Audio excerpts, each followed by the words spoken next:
Hey Rob, how you doing, mate? Hey Rob, oh, I'm all right, man. It was just like your face and a mute symbol, and I was like, oh my God, the tension. I can't fucking Jesus God. How are you, man? How are you? I'm good. I'm good. It's just the internet on my phone. It's terrible. So Yeah. I'm not sure if it's gonna be good enough. It seems like it's okay for now, but yeah, if there's any problems, just let me know, man. Yeah, I'm trying to sort it out. I was on the phone with a guy because our road, it's because of the rain, it broke down Okay, right. a So week ago. it's not because of some infrastructure reason or No, anything. no, no, no, no, no. We're safe for now. Yeah, we've been Okay. lucky. Good. I'm so glad to hear. Like when I reached out to you earlier today, I was like, you said maybe some people would have some questions for you. So then I started asking people. The amount of questions that have flooded in, it's too many to get through. I've got literally 200 questions in front of me. So it's like let's but Well, the first thing, and some of these people don't even know you, but the first thing everyone wanted to know is, are you safe? Are you okay? Well, for now, but you get the news from like all the channels you can, and like some say that they might come to this part of Ukraine as well. That they're thinking about it, and there are questions why didn't they do it before? But the worst it was for Kharkiv, which used to Yeah. be the capital like a long time ago. It's like the first capital of Ukraine and Kiev, of course. But that's strategically, that's what he's after. Yeah. Kiev, especially. Kiev, It, it, especially, right? it looks like he doesn't need anything else apart from that. Well, And yeah. but yeah, yes, other towns they got bombed, and it's like it's really bad. But you where you are, you haven't experienced any shelling, any direct attacks or anything like that. Nah, nah, not really. Oh, thank God. Whew, Jesus. Do you have family that are in a more difficult situation than that? Yeah, yes. Some of the relatives on my mom's side, they're like in Mariupol, which is Oh close my to the God. sea. Yeah, that's Yeah. the seaport one, right? That's Well, you get Odessa and you get Mariupol on the other side. So right. yeah, he's in that one. They don't have any electricity, they don't have any food, and they don't have any mobile signal. So you God, can't so get through to them. it's hard to know. That must be really worrying. Yeah. Yeah, Red Cross. They were. Uh, there was supposed to be like a green corridor for them to evacuate, but Yeah. Russians started a shootout, so they had to cancel it, and it's been Yeah. like 2 days in a row. Yeah, so this was one of the things I was going to ask you about, because I've seen that coverage here as well, and I've also done a little bit of like Googling onto like Russian coverage of this, and Yeah. they're telling a completely different story. I was Sorry, just a wondering, sec. yeah, of course, of course, of course.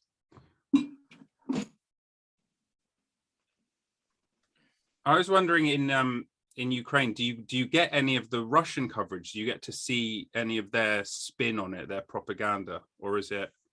Uh, yeah. I looked through some of it just to know what like their side of the story. Yeah, it's Yeah, completely different. There's yeah, like a so much fake information, and they've been prepping this what they call like an operation for to save poor Ukrainians. How many did you save? It's, unbelievable. Can you? I mean, does anyone even believe it? I don't they know. do, they do. Apparently, his the amount of people that support him it went up. So he has like 71% of population supporting him. God. And it's the war of information as well, because like even some of the people I know and I thought that like they do have some brain cells in their head, but it turns out they don't, and it's really hard to get through to them. Yeah. I don't think it's even possible. I mean, if they've been spending all their like hours just being like essentially brainwashing themselves, it's quite difficult to change that narrative in someone's head, isn't it? Yeah. So some of them, they think that, the like what we see, what we experience, that it's all like fake footage, like it's all editing, montage. Yeah, and of course there is some misinformation out there. There are people like posting, videos from other wars or photos from other conflicts, which of course muddies the water. But it happened to friends of mine. They were shooting a film about the epidemic, about like COVID. They've been shooting it like a year ago. And there are some pictures when, they put like blood and makeup on actors.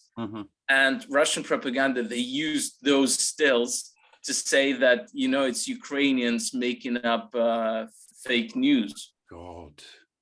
Yeah. And like so some of the foreign newspapers, they were trying to get confirmation, and the guy who took those stills, he was like, we were making a film, it's nothing like that. It's it was like a year ago. Yeah, but it's just, they'll just use any, like you said, it's a war of information. They'll use any kind of ammunition. And it could be even bigger than the actual, well, it's not bigger than the actual war, but it could be as big because they're losing the war. The physical war, they're losing it, so they're trying to put as much pressure on the internet as well. So you think, so I've read lots of different narratives, so I'd be really interested, and lots of people want to know this. Lots of people want to know lots of stuff, obviously, but one of the main things people asked was, like, what do you think will happen? Do you think they will achieve their aim of capturing Kiev and overtaking Ukraine, installing a puppet government? Or do you think it looks like the resolve and the fight back and your amazing leader are putting on a real fight, and the Ukrainian spirit doesn't look like it's about to be crushed anytime soon? But from thousands of miles away, it's much harder to know. What do you think? I think we surprised ourselves a lot, like our people, because there's been a lot said that back in 2014, when the war started in the east with Crimea, before Crimea, with Donbass, with Donetsk, Lugansk, those regions. Yeah. If they would try to do that back then maybe they would succeed, because people went ready. Ukrainians were still looking for their identification. A lot of things that we haven't noticed have happened. I mean, both culturally and we as society, we have changed, we have grown. So if they were trying to do it back then, maybe they would have some success, but not now. Now this is crazy. Like, the president, it's like the tip of the iceberg. You go to the villages, those people, I mean, we're all terrified of them because they're so full of rage. They would just like smash anything on their way. Yeah. So don't fuck with them. Did you see the guy who was smoking, and he found a mine and he took it in his hands and he was just like throwing it away? we have our local gypsies who steal tanks, on tractors. They come with a tractor and they just steal a tank. Wow. A Russian tank, yeah. We had some guys, we have some chaps in Kiev, and when one of the war machines from Russia came in, they just stole it. They just nicked it. They just nicked it. Oh, mate, give me a tank. That looks like a good ride. With their bare hands. That's the thing. Amazing. It's like, and there's this in Kherson, another town close to the sea. They were parading, like as if they took it over, and they're always trying to. They bring in their extras, their actors to shoot, some footage for the news that like people are so happy that they've been saved by the Russians. None of this shit works because like everyone comes with the Ukrainian flag, and once they were parading and they were leaving the town, one of the guys with the Ukrainian flag, he just jumped on the fucking thing with the flag, so it doesn't look like a victory. But presumably they don't see that in Russia. It's all cut out and edited, and I mean, as much as they can, yeah. Much as they can, yeah. Because I was reading, like the BBC have been shut out, any independent media has been shut down, all these companies are pulling out. It's like Russia is increasingly isolated, and there's just one story, and that story. Yeah. Yeah. It's fucking nuts, dude. I guess here we hear stories of 1.5 million refugees and women and children heading for the border, but every male within age is offered a gun. I think I saw Zelensky said that. That's not quite true. That's not true. Okay. I mean, I haven't been offered a gun, and I would love one. Would you? It's not like I've been running around and asking for it, but I don't think it's that easy to get a weapon. Right. So what if the Russians got closer to where you are?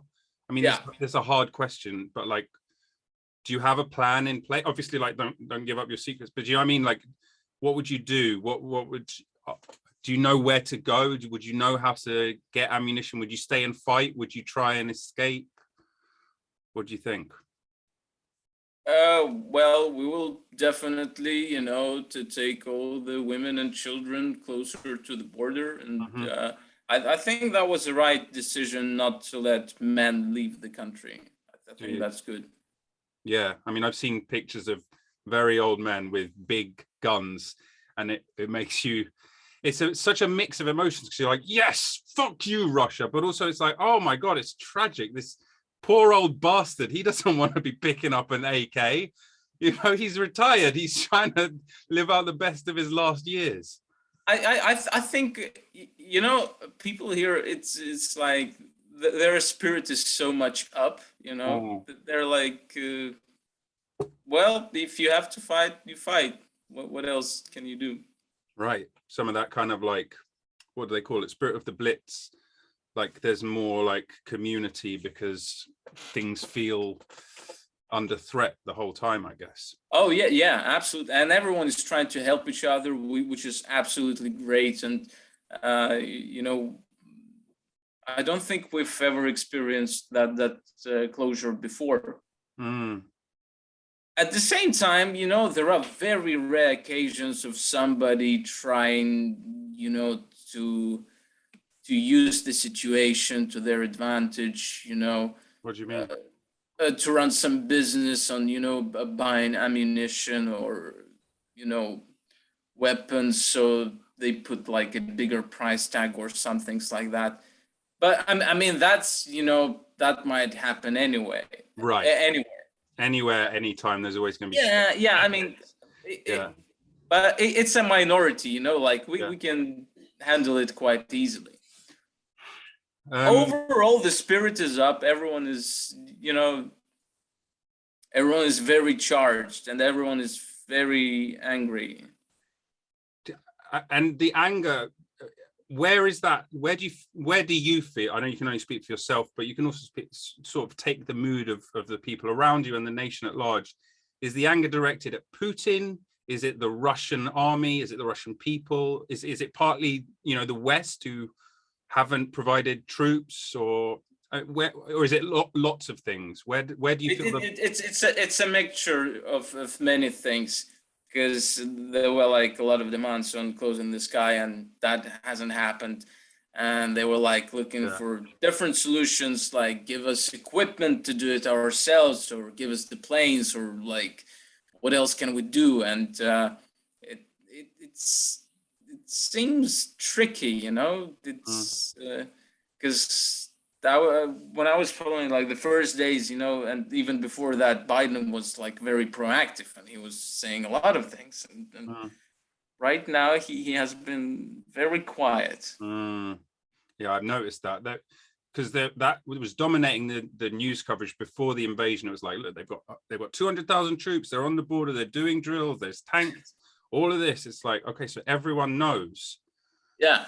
And it's like, but no one's going to do anything. I think there was quite a lot of people who thought, well, Putin's all talk. And it's like, but why would you think he's all talk when he's already done this multiple times before? Never as big as this, but it's just the logical escalation of his megalomaniacal instincts.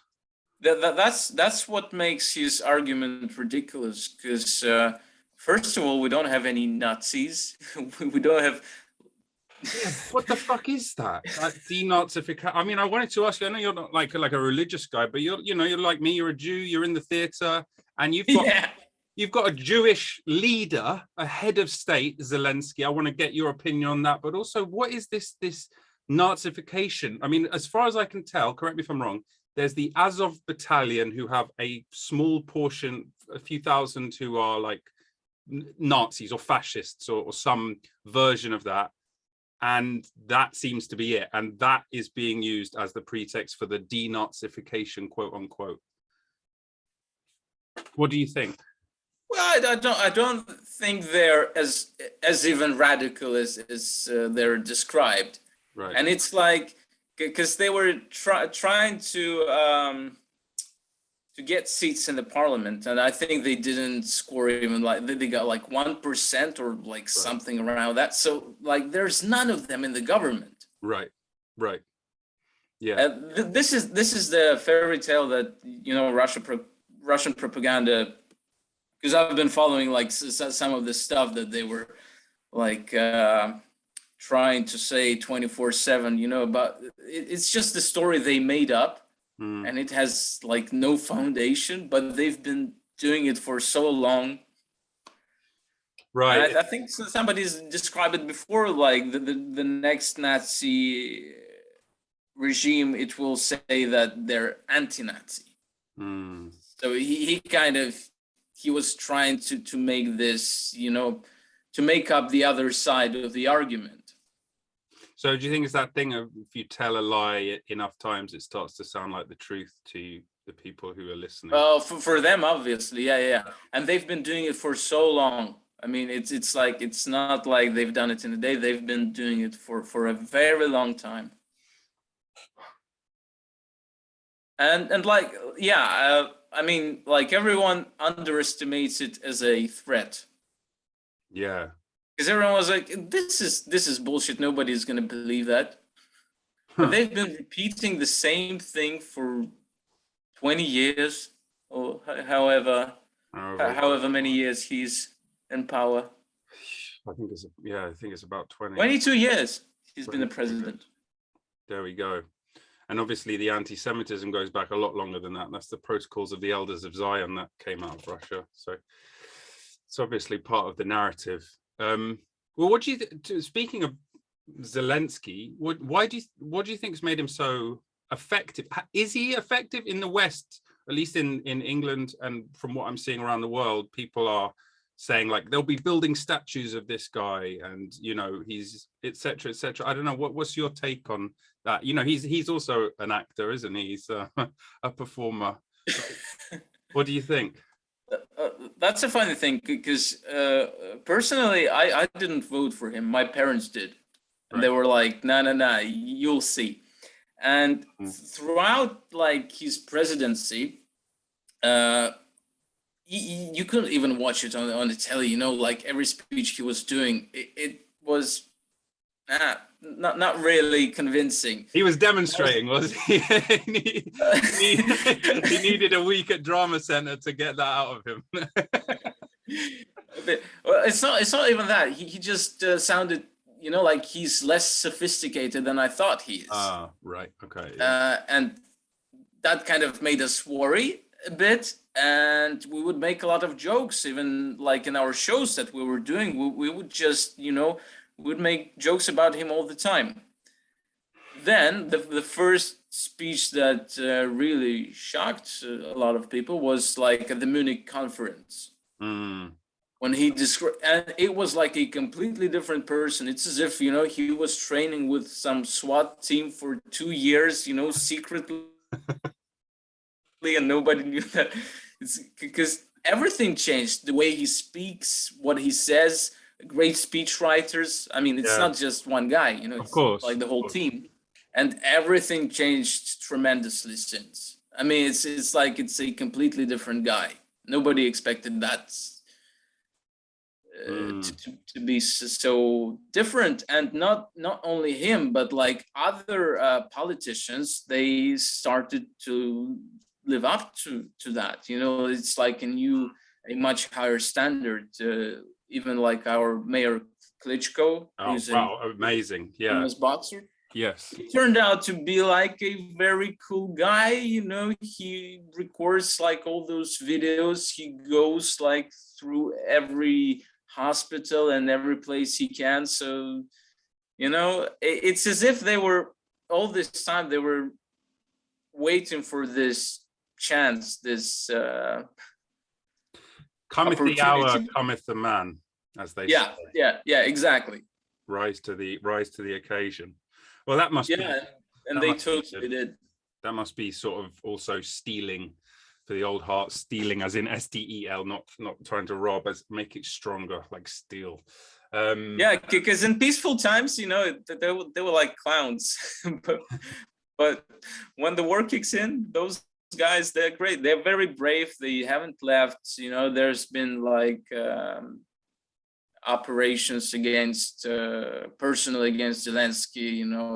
They've been sending. That's what I've heard from a few of the people that I kind of trust, that they were sending like special forces to take care of him, and they failed. But he didn't leave the country. He stayed. And, I saw that there was some fake news that he'd left as well, but he's not going anywhere, I don't think. One thing that took me by surprise in this whole thing is just how complicit Belarus is in this. It's almost as if they're acting as one country. There was some invasions through Belarus. Belarus are just letting Russia just flow through them. And I think you see it as a separate country, because it is. And I think I underestimated the extent to which Russian control was over Belarus. Is that just because I've got like a Western blinker? Is that known in Ukraine, or was that a bit of a surprise as well? I mean, everybody knew that Lukashenko is in Putin's pocket, and that he can't make any decisions by himself. But Belarusians, because they had a lot of protests, a lot of it could have been like Maidan in Ukraine, but they didn't push it. That they were too soft on their government. But some of them, so some of the soldiers, they refused to take part in it. Sometimes we get some information from them about like what's gonna happen. So interesting. Yeah. And what about Sorry. I was just going to say, what about sort of support from the more friendly neighbors, Poland, who've taken in a huge amount of refugees, and some more of the border countries around there? Are you getting support from them? Do you feel like supported by them, or is it just like it's an escape route and nothing else? Well, it's absolutely amazing, because I keep getting messages from different people, like everyone wants to help, and it's very surprising, and that's why kind of we question ourselves whether we are as as caring when wars go on in other countries. And apparently that's the lesson we should learn, that because so much attention, so much help that we get. I mean, like I get messages almost every day saying, look, if you're in trouble, please come to our place, we'll take care of everything. And even from people I don't know. That's which hasn't happened, you know, that's the thing we're talking about. Like, as a rule, nobody from Russia would send you a message. right. How you doing? Right. You know, the guys, because me and you, we went to Moscow, right? Yeah. We made some friends there. Yeah. And I only have Tim left, and Tim he lives in Israel. Oh. And he's like a very pro-Ukrainian. He posts something Ukrainian every day. A lot of people, you know, a lot of his friends from Russia, they refuse to talk to him. That they, you know. So yeah, it's. But yeah, the amount of help we get, and so sometimes, you know, we even get jealous because, like, you know, people who left for like Poland, Germany, France. We got a sweet letter from a French production company that was shooting a TV series here. They were like, listen, guys, if you need any help, accommodation, if you need like any tickets, anything, we'll help. So that's very sweet and unexpected. It's interesting. I've been thinking about that as well, because obviously there's, like you said, there are wars right now all around the world. I just heard there's been a strike in Yemen. Something like 30 jet fighters attacked a civilian place, you know, Saudi jets. And that war's been going on for ages. And it's like, well, you know, that's a tragedy too. But I don't see, you know, I do see these articles, and I'm not sure about the validity of being like, now is the time to talk about a different war. It's like, no, we shouldn't have stopped talking about the other war, but that doesn't mean that we shouldn't talk about this. And do you feel it as a war? Is that what it feels like in the country? Do you feel like we are at war? Yes, but mostly from what's going on with the people I know and who are participating in it. You know, who have like a closer contact. Who've taken up. We've been very lucky and safe for now. Yeah. So, but that's the fear that some people were expressing, that, you know, like in a few weeks, everybody's going to be so fed up with it that, you know, it'll be forgotten in the media, and, you know, it will cool down, but the war will be still on. That's the danger, and everyone will get just so knackered with it. So. Yeah, I think that is a danger, and I hope that doesn't happen, because that will only help Putin and hurt Ukraine if that happens. Yeah, it took us absolutely by surprise. I mean, like, you know, it's when they strike at 4 a.m.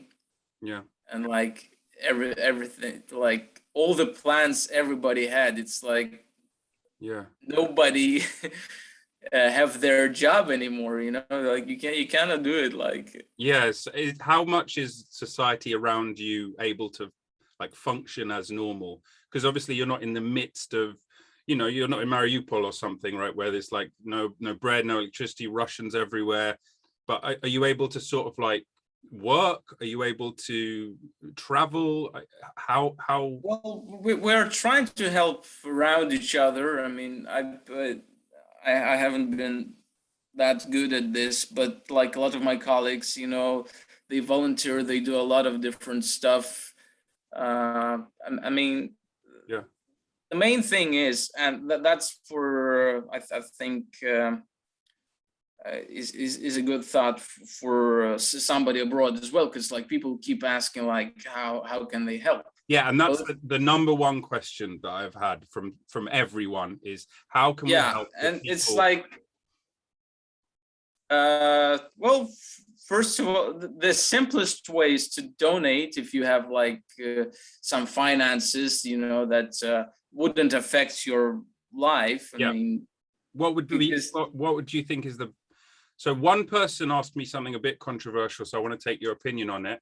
And they said, here's what they said, without giving away who they are, because they wanted to be. They said if a country invaded my country, I would take up arms and I would want everyone to support the cause, but I don't know if I donate to the army and or to humanitarian support. And a lot of people have said, basically, what's the best way to help Ukraine and the people of Ukraine? Is it donating to the army? Is there anything question about that, or is it's war and that's not relevant? Or is it humanitarian aid? Or is it just a question of, as long as you can give, it will help? I guess people don't want to give to the wrong thing and see their money not put to good use. Do you know what I mean? I completely agree on that, because I've been sending money myself, and you know, you just have to trust. Yeah. I mean, unless you know the people, because I've been sending to you know that the foundation they did for Ukraine, like overall, which supports army and supports people. Just to be clear, which one is this? Because I'm going to send a link. I'm going to make a newsletter about it. I'll send it to you. I think it's Help Ukraine Donate, something like that. I'll find the link. I'll send it to you. Some people they sent money to I don't know, to help pets in the war. You know, right? Like what are they called? What? These organizations? Oh, like PETA or something? Yeah, something like that.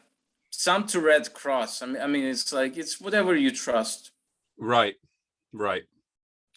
Yeah, and I guess, you know, yeah, before giving money, make sure that you feel okay with doing it. You know. Oh yeah, absolutely. Because there's no need. It's like there's no need to give the last money you have, because. Right. Don't bankrupt yourself. Don't bankrupt yourself. Yeah, it's not gonna do anybody any good. I think that's the main point. You should feel okay. You should take care of yourself first. Yeah. Because you know, going crazy watching all the news and feeling depressed, that's not gonna help anybody. So. No. Well, for this episode, I'm gonna give all of the Patreon money that I get for this month. I'm gonna give it all to a cause. So I want to get from you, like you said, send me a link. I'm going to donate all of that. One other thing that people have said is, could you get Jodie Comer to infiltrate the Kremlin as Villanelle and take out Putin? Do you think that's possible? I was trying to do that. I even came up with a meme. Yeah, I saw that. Yeah. I hope so. Did you see? There was that thing. He was Putin was doing like one of his fakey press conferences.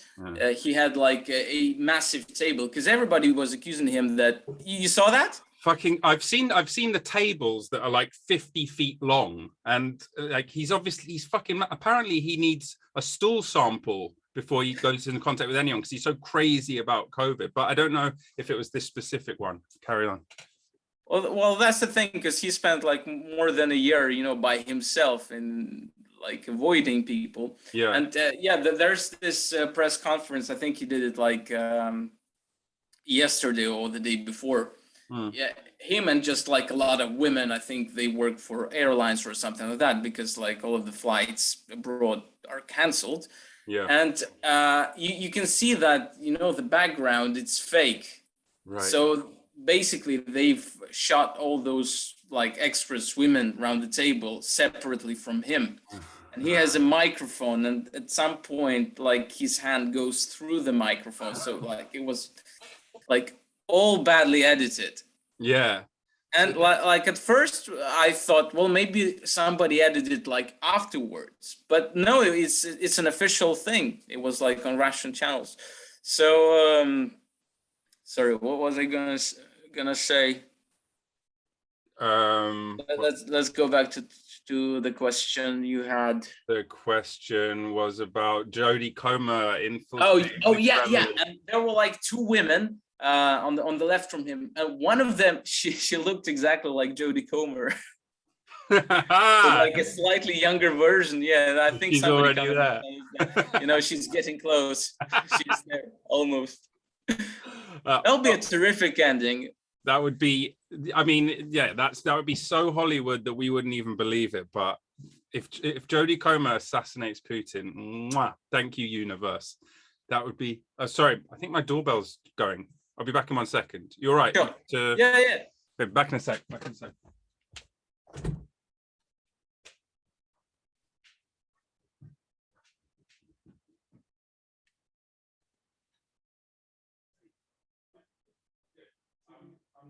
talking with my friend. He's in. So just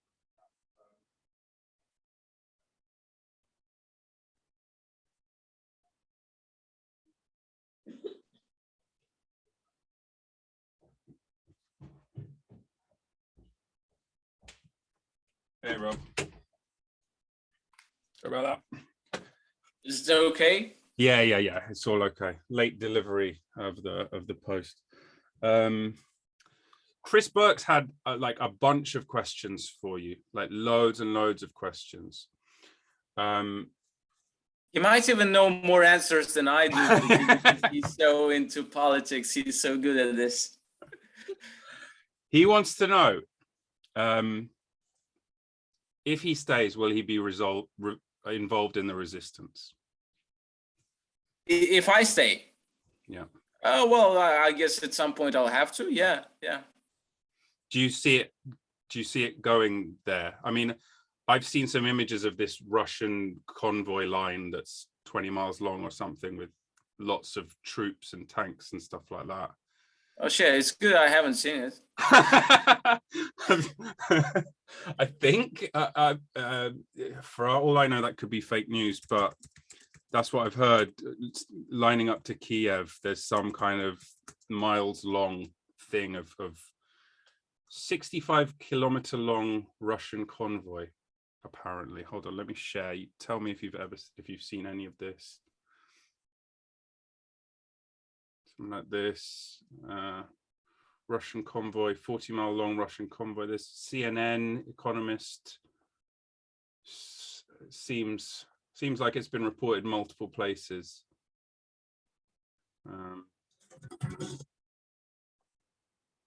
Hard to. Yeah, so some of this, there you go, you can see some images of it. Apparently to the north of Kiev. Okay. Well, a lot of their convoys were destroyed by, our air forces. Mm. And that's the thing, like a lot of the soldiers, they don't even want to fight because they haven't been told the truth where they're going. Yeah, I wanted to ask you about that actually, because I've seen on Reddit, I've seen like quite a few of these clips of Russians who've been captured by Ukrainian forces. And a lot of them are young, and a lot of them are confused about why they're there. And they were like, they didn't tell us we were going to do this until the last minute, and then we were too scared not to do it. And now here we are. Sorry, I got a cat breaking in. I'm glad it's only a fucking cat. Jesus Christ. A fluffy invader. Fluffy invader. Oh my God. Yeah, a lot of them, I mean, they want to get captured, they want to go home, they don't know what the fuck they're doing. And I mean, like, there's been a lot of that going on. Because they haven't been told the truth. They thought, like they would come in, people would greet them, everyone would be happy. Did you see the bombing of Kharkiv? I did. Yeah. Because they, like, according to their plan, they would take it over in like 2 hours. Yeah. And once they didn't, once they realized that, oh, it's not the government, because like they've been told that, like the terrorist government took over like the country. So like once you get in, everybody would be so happy because everyone's so oppressed. But it's actually the opposite. I mean, like our government had to like live up to like our nation's standards. Yeah, it's just We are crazier. We're than they. well, because you've actually got a democracy and a fighting spirit. Do you know what I mean? So it's like that's a much more powerful thing than a dictatorship. Yeah, because I think government at some point, I'm sure they would have some doubts. It's like, oh, are we gonna survive this, or Yeah, of should we course leave? they must. I mean, how do you think? I mean, this is crystal ball. Obviously, everyone wants this to never have even happened, and or to go back. How do you think this goes next in the next few days or weeks? What's your like hope, and what's your pessimism? Are you glass half empty, half full? What do you think is going to happen, Rob? Well, the worst is obviously the nuclear strike. I mean, either from their side, or if they will start a shootout around one of the stations like Chernobyl. Yeah, Because they took over one, like the biggest one. I'm sure you've read about this. I have. Yeah, I can't remember the name of it, but they took. And I know they was fighting around Chernobyl. What was the other nuclear plant? What's the Energodar. I'm not sure how they translate that. put it into Yeah. Ukrainian to English. Yeah, and there's one more that they're like trying to take over as well. I wonder if that's just like scare tactics, because everyone obviously knows how powerful a nuclear plant is. So do you think it's just they're just going to try and do these kind of like scary things, like take over nuclear plants and threaten cities and invade, and then just hope to do something like they did with Crimea, like just then annex it and say, okay, now these are the borders? Or do you think they won't stop until it's just all out war? It's hard to tell. Well, like the worst scenario is that they would just destroy everything they can. Mm-hmm. And I mean, those people are careless because like what's been told on the news that like we'll only bomb like military, yeah, strategic buildings. Fucking bullshit. That they've killed so many kids, so many women, so many civilians, and what's the idea behind that? And it's just so pathetic. It is, and disgusting. It's uncanny and it's pathetic, and it's so no wonder like some of them refuse to go on fighting, because this is like some of the bombs they've been dropping. Then they capture the guy and they ask him, "You have kids? Why do you kill kids in this country?" And it's like I don't know anything about it. I just like got my order. And fucking hell. Yeah. So that's the worst, like yeah, that's pretty bad. That's yeah. Yeah. And I guess the best scenario would be that, we would there would be some, I don't know, political changes, we'll get some support or air support, or they'll close the sky, or more I don't know, more military forces would come in and we would stop this war. And I think Crimea and Donbass, they might come back and become Ukraine again. Right. And so that would be the best scenario. And do you think after, let's say that happens, do you think... Oh, no, sorry. The best one is Putin dies like today or tomorrow. That's the right easiest. Now. Yeah. And it's so strange. And it's like, I'm not sure if that depends on one person, but if it does, then, I mean, someone. Can we really not organize it? Come on. You've got to. Someone, I bet right now, someone's looking at the back of his stupid bald head, being like, I could just fucking go right in the stupid idiot's fucking head. Well, the problem is he's aware of that. So the people around him, he's been selecting them for like 20 years. Yeah. I wonder, do you think after this, do you think Ukraine joins the EU, it joins NATO? I think it will join EU, and I think it will, because we've already Submitted sent an application. So yeah, it might happen sooner than we expect. And I think if that did happen, then I think they'd be able to give more military support with it being less controversial, if you see what I mean, because it's yeah.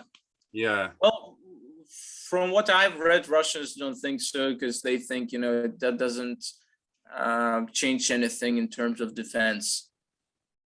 But who knows? Who knows indeed. If there's a chance, you should use it. If there's a chance, you should use it. I think that's fucking right. Oh my God. Can I just say, I'm so glad to hear that you are okay. And I've been thinking about you every day, man.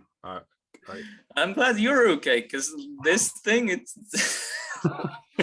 crazy. It's like everyone's in the same boat. Well, so some more than others, but like we're pretty much in the same boat. And yeah, it's like a lot of people have been saying that, it's like a third world war, and maybe it's time to acknowledge that, and it's time to wake up, and probably this is it. It's been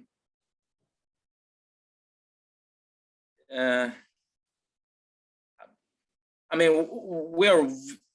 me personally, I'm very surprised with our army, because it's very unexpected that they have done so much with so little. Because when it all started, we started getting messages like on Telegram channels and the rest, that it's like we knew that it might happen. We have everything under control. You're like, we never have anything under control. And maybe it didn't all go like according to the plan, but more or less it has been under control as much as it could have been, because nobody expects that your enemy would be so pathetic and so sly. It's not cool. No, bro. Because like we could have been trying to do the same thing, killing civilians, but we're not doing this. It's unfair. It's not a fair thing to do. No. And that's like a sad thing about them, like not even trying to have a fair war. There's no honor. The corridors being opened and then bombed is one of the more disgusting things I've seen in this whole. Yeah. You know what they're trying to do? What? Well, first of all, they'll accuse Ukraine in doing all that, but then they're trying to make it so people would go to Russia or Belarus. Right. So that then they can spin the narrative of, yeah, this is where they wanted to be all along, and they can escape the fascists. And exactly. All those it's lies. Like it's so stupid, So stupid. What's it for, do you think? What's it for? But I think for him it's just a game. It's like chess. It's like addressing it to history, to Hitler, to I don't know. Stalin. He's a crazy old fuck. I heard someone say the other day that he's gone from playing chess to playing poker. Oh yeah. I think Kasparov said that. Yeah. Right. That feels about right. It's. I mean, it's yeah. What can you do? Well, I don't fucking know. I'm trying. I'm trying to do what I can, and it sounds like you're trying to do what you can. It sounds like a lot of people are. I guess we just need to fight for the truth. Yeah. It sounds banal, but so some people, they get better at this. I've heard like someone from Ukraine, he has a grandmother in Russia, she wouldn't believe him.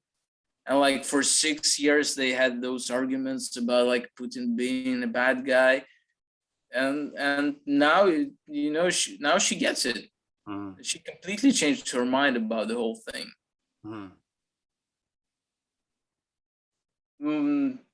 Yes, so some of the people in here, they've changed their minds. So I guess that's the only thing we kind of can do, which is like, you know, the plan I have, because I was thinking like, well, I mean, obviously, like all of us, we might know some Russians. So how the fuck do we deal with them now? Because it's like, for myself, I define three types of Russians. Okay. The ones who support this whole fucking thing. I think they just should be sent home and they should spend the rest of their lives in Russia. I think they should be put to shame. I think it's almost impossible to negotiate with them. So, you know, it's terrorism, you know, like the guy took over a country and made all this shit happen. So I guess there's, you know, like you shouldn't go soft on them. No. Not gonna work. Remember how we almost got in a fight in Moscow? Just one. Yeah. A few different, for sure. Well, you know, now I regret not going all the way. We should have gone all in. Wait, so who are the two other types? So you've got the brainwash. Yeah, there's nothing you can do about them. If they, you know, they disrespect you. If they're in UK, yeah, you know, they look at you from above as if they're some fucking great nation, which they're not. They're kind of in the peaceful time, they're the same as everybody else. Right now, they're the aggressor. So, you know, those are, it's war times. It's different. Different rules have to apply, unfortunately. Yeah. So yeah, if they look at you from above, they, you know, either don't speak to them or get them a ticket to go to no, don't even get them a ticket. They can fucking swim. swim fucking back to their country, you know. If they love it so much, well, let them stay the rest of their lives there. Yeah. Because it's, I mean, it's so patronizing and stupid that, you know, like all the Russian government, their children, they're like they were in US or London. Yeah. Instead of saying, if you're building your country, you know, maybe your kids should stay there as well. Maybe you will try harder. So yeah, there's that. I think, you know, it's hard to negotiate with them. Yeah. And those guys, they just, all they respect is force. So maybe force should be applied to them. That's their language. Psychologically. Yeah. You get the people who you know, like they can't make up their mind, you know, they don't know, they're not sure. Well, those are the people who, you know, they have to pick sides. It's nonsense. You have to, this is not that case, you know, it's not art. It's not subjective. Right. And it's not something that you can just sort of be like, I'll get to it. You know, maybe 4 years later, I'll look back and decide who it's. No. Not really. Maybe they should also go back, you know, maybe it will be better for them to think this thing over in Russia as well. Think it over without having a gun in your hands, maybe. Or maybe, you know, have some isolation, because, you know, it's I think it's bad for people not to be proactive. Yeah. I mean, like if you don't, if you don't make any decision, I mean, like some things you have to know the answers to. You have to have an opinion. Otherwise, I think it's bad for your character. Yeah. And you become nothing. You can be manipulated. Yeah, you become a hollow shell for someone else's ideas to fill. Yeah. Well, you're not against it, so we take it as a yes. Right. Maybe if they're indecisive, to take them to protest, take them with you, to affect them with with ideas, with openness, kindness, and logic and facts and truth. Yeah. Maybe they don't get enough love, maybe they don't know how to give love, maybe because there are so many great things to create and to build. So maybe you should drag them into all that, because otherwise, if you leave them indecisive, then that they could be affected by propaganda. So that's kind of not the good thing either. So there's no right or wrong, it's like it's a very individual thing. But yeah, some of them you just have to bring them with you to protest or whatever. Give them a petition to sign. Yeah, make them, or just to look at it. Yeah. And talk to those are the people you can talk to, actually. Yeah. And they're open to reason. Yeah. And the last category of Russians who already go to protest, who suffer from it, because you might get sentenced to 15 years for supporting Ukraine. Yeah. Those are the people you go to drink with. Those people you can cheers with them. Those are the guys you can trust. Yeah. Yeah. Well, hopefully there's more of those in the world than of the others. Oh boy, Rob, fucking hell, mate. Fucking hell. Quite a thing. Just to think we spoke just a month ago or something, and yeah, very different world. Very different world. Crazy. So, thank you for giving up your time to me, and please send me that link. I'll push out as much as I can, and do whatever I can. And you keep fighting the good fight, and don't think we've forgotten you. I haven't forgotten you. No one's forgotten you. We love you. I'm sending you all the fucking strength that I can. I can't send you a gun, but I can send you other things. And I hope. Oh, brother, I wish I could be as good a friend as you, and like a lot of the people that have been so supportive. To all your subscribers, hello from Dnipro. Dude, it's I think part of the reason so many people have reached out is because you are awesome, and Ukraine is a brilliant country, and I just I have no idea, I have no crystal ball, but I just pray and I hope and I wish, and maybe in a few years' time we'll look back and be like, it was just a blip, and the future is better. But at the very least, all my love and support to you, brother. Always. You know where I am. I've always got time for you, no matter what. Okay. Thank you, Rob. Well, once we'll take care of this, to sort it out. You're more than welcome to come to Kiev. We'll show you around. We'll have a drink in Kiev sooner than you think, I think, my friend. Yeah. Okay. Well, peace and love. Send me that link. Yeah? I will. Stay free. Thank you. Have a good one. You too. Adios. Bye.